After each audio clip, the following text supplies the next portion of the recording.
Le centre Sainte-Barbe, le 26 juin, va se lancer dans une activité un peu inédite.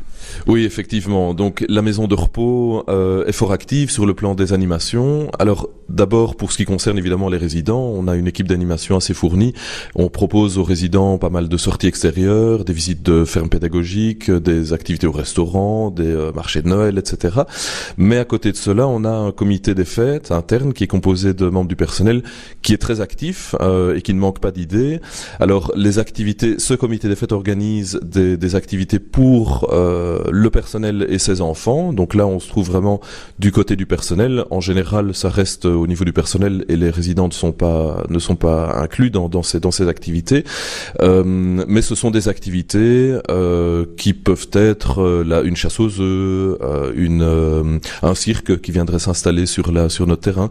Cette fois-ci, on compte proposer au personnel et aux enfants du personnel un fun day, ce qu'on a appelé le fun day, et qui rassemblera 9 structures gonflables, des balades en poney et d'autres activités. Alors cette activité du 26 juin est proposée au matin aux écoles de la région. Donc là, on aura un peu plus de une centaine d'enfants de l'école de Seille. Et l'après-midi est proposé à tout public. Donc non seulement au personnel de l'institution et à ses enfants, mais également à tout public venant d'Andenne et des environs.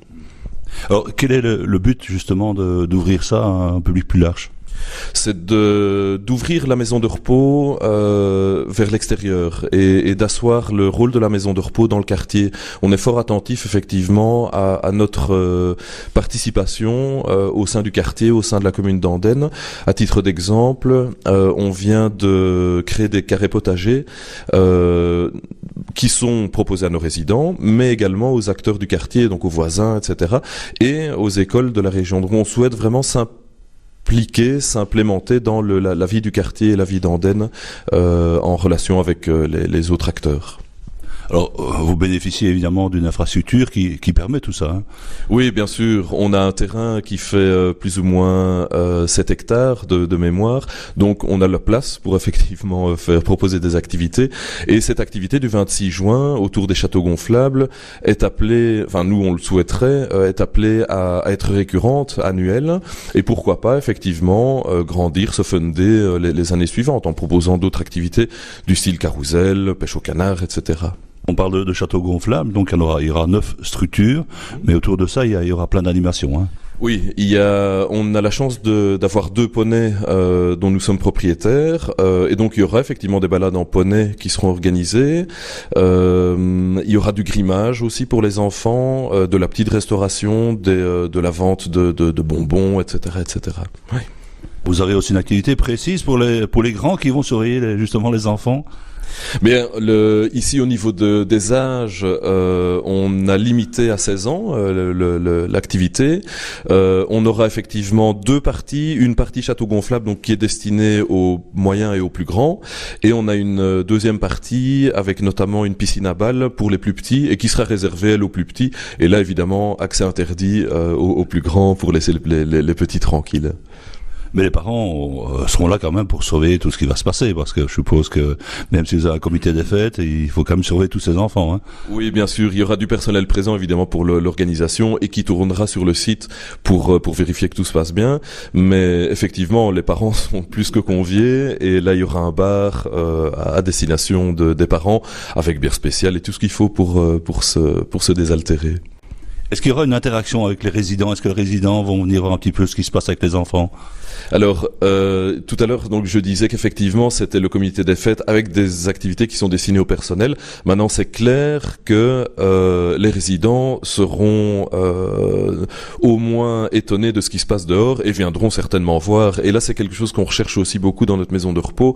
C'est l'aspect intergénérationnel entre les enfants, donc des interactions entre les enfants et les personnes âgées. Et donc, de nouveau, à titre d'exemple, l'année prochaine, nous devrions ouvrir une crèche. Ici, nous avons aussi des stages qui sont organisés en été. Donc on est fort à la recherche de cette relation intergénérationnelle. Et le 26 juin, il y a certainement des résidents qui sortiront et qui viendront voir ce qui se passe dehors. Je crois que c'est régulièrement que vous organisez des réunions comme ça intergénérationnelles. Ce n'est pas la première fois que vous le faites. Hein.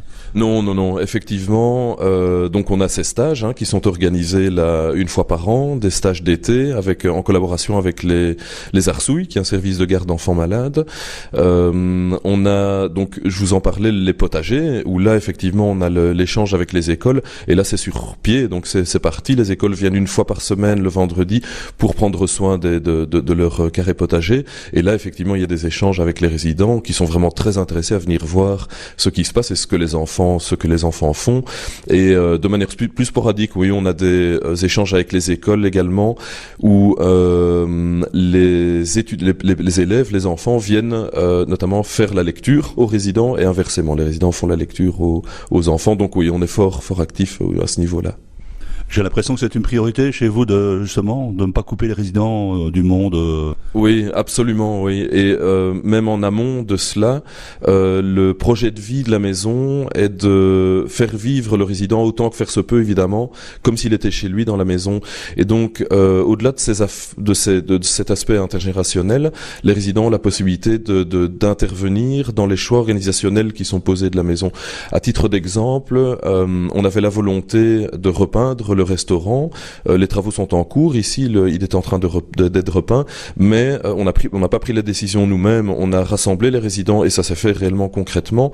On a rassemblé les résidents avec le peintre autour d'une table, et ce sont les résidents qui ont pu choisir les peintures, qui ont discuté au niveau du choix des peintures.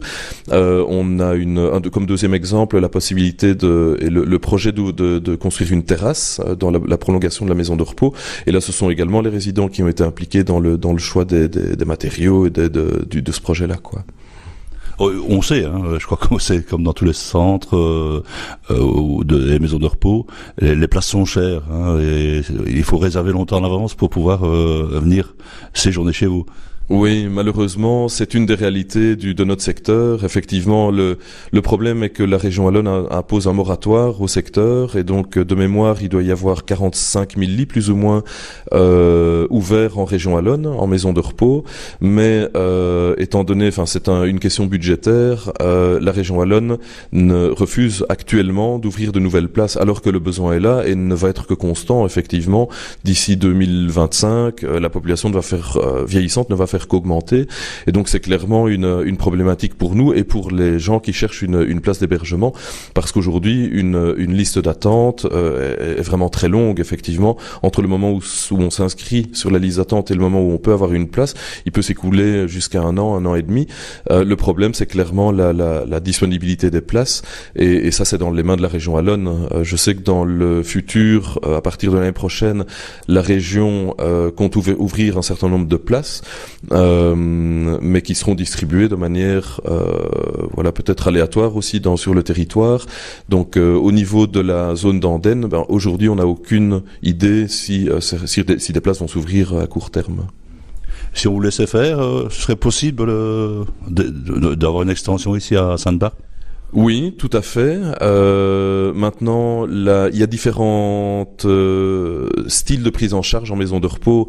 Il y a la maison de repos classique, qui est une prise en charge de soins, je vais dire, avec un encadrement de soins. À côté de ça, il y a la prise en charge qui se rapproche plus du domicile, je vais dire, comme la résidence-service.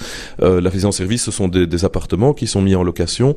Il n'y a pas de soins, il n'y a pas de personnel qui théoriquement preste en résidence-service. Ce sont des gens qui sont plus autonomes, qui louent ces appartements, mais qui ont la volonté de se rapprocher d'une structure de soins. Et notre résidence-service, on en a que 6, donc on sait une petite résidence-service, est accolée à notre maison de repos, avec la possibilité pour les résidents de pouvoir faire appel en cas d'urgence à notre personnel qui est sur place, et donc de pouvoir agir de manière rapide. Et donc c'est pour nous, en tout cas, une piste, en tout cas, à suivre si la structure devait se développer, effectivement. Comme maison de repos, évidemment, vous êtes idéalement placé dans un cadre quand même assez magnifique, près de la Meuse. C'est relativement calme. Il y a des choses que vous avez encore envie d'améliorer, malgré le fait que vous êtes déjà bien installé et que c'est bien structuré. Au niveau architectural, on en parlait effectivement, pourquoi pas développer la structure et proposer des places alternatives au domicile, c'est-à-dire résidence-service. Au-delà de ça, ce qu'on souhaiterait encore développer, c'est vraiment l'implication du résident et la possibilité d'offrir aux résidents une fin de vie la plus sereine possible, parce qu'effectivement, on est une structure lourde en termes de prise en charge de soins. Les résidents qui nous rejoignent sont des résidents qui ont besoin effectivement de beaucoup de soins.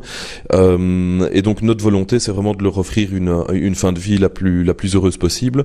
Et je suis certain, je pense que ça passe par l'implication des résidents dans leur lieu de vie et faire en sorte qu'ils puissent vivre ici, même si c'est une structure d'échanges communs, une structure de communauté qui puisse être actif effectivement dans leur lieu de vie comme ils l'étaient à la maison, en tout cas faire un maximum pour se diriger vers cela. Quand on va à un centre comme celui-ci, ça demande beaucoup de personnel. Est-ce que vous avez le personnel adéquat? Est-ce que vous êtes satisfait de ce qui se passe ici? Pour ma part, je vais dire que oui, qu'effectivement on a le personnel suffisant. Maintenant, le personnel lui-même dira certainement que un renfort n'est pas et ce sera le bienvenu. Maintenant, étant donné, sans rentrer dans les détails, mais étant donné le type d'agrément qu'on a par rapport à nos lits, on a un agrément qui propose un encadrement assez important. Donc il y a deux types de lits dans les maisons de repos, des lits MR qui sont destinés à héberger des profils légers, je vais dire des profils de dépendance légers, et des lits MRS qui sont destinés à héberger des profils de dépendance plus lourds et des gens qui sont beaucoup moins autonomes. Et ce type de lit MRS propose un encadrement beaucoup plus important que le type de lit MR. Notre structure est une structure qui est essentiellement composée de ce type de lit MRS. Et donc à nombre de lits égal, avec une maison de repos, avec des lits MR, on bénéficie effectivement d'un encadrement supérieur. À titre d'exemple, en termes de personnel de soins, donc en prenant uniquement le personnel de soins en compte, nous avons par rapport à nos résidents un ratio de 1 mi-temps par résident présent sur le terrain. Est-ce que c'est déjà arrivé, je ne sais pas, est-ce que c'est possible surtout d'organiser une journée porte ouverte comme ça pour les gens qui veulent placer leurs parents ou leurs grands-parents? Oui, bien sûr. Évidemment, nous avons une assistante sociale qui gère les demandes de réservation, les demandes de visite, etc. Donc là, les gens peuvent effectivement prendre contact avec nous et on sera un plaisir de faire le tour de la maison. Maintenant, oui, une journée porte ouverte est bien sûr imaginable. Ce que l'on organise, c'est annuellement au mois de septembre, la journée porte ouverte à destination des familles des résidents. Mais effectivement, on pourrait aller plus loin et proposer au niveau de la population d'Andenne une journée porte ouverte entreprise telle qu'elles existent pour les autres entreprises, bien sûr, oui. Une fête familiale qui connaît un succès au mois de septembre. Oui, effectivement, on a beaucoup de participation des familles. On y met aussi beaucoup d'implication de notre part. On propose aussi des activités ce jour-là, mais c'est vraiment une volonté d'impliquer aussi les familles dans la maison. Ça permet également d'avoir nous un contact avec eux et puis de les rassurer parce que c'est toujours une déchirure d'avoir un hébergement en maison de repos pour ses parents. Et donc ça permet effectivement de garder un contact avec eux et de les rassurer par rapport à la prise en charge de leurs parents ici en interne.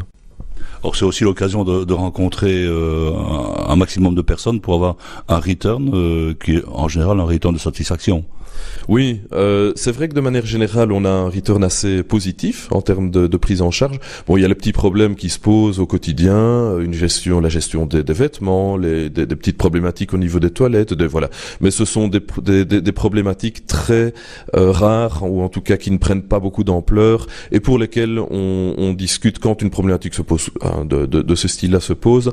Bien évidemment, on en discute avec la famille, avec la personne et on trouve souvent une solution. Donc effectivement, de manière générale, on se rend compte, et ça fait plaisir, sans vouloir se lancer des fleurs, que la maison de repos est bien implantée à bonne presse au niveau de la population. Donc pour le moment, le bilan est plus que positif. Absolument, oui, tout à fait. Ce qui vous donne de l'énergie justement pour organiser des manifestations comme celle du 26 juin. Vous attendez quand même beaucoup de monde le 26 juin parce qu'il faut quand même au niveau de l'infrastructure, des gonflables, ça a quand même un certain coût la location, donc il faut quand même rentrer dans vos frais.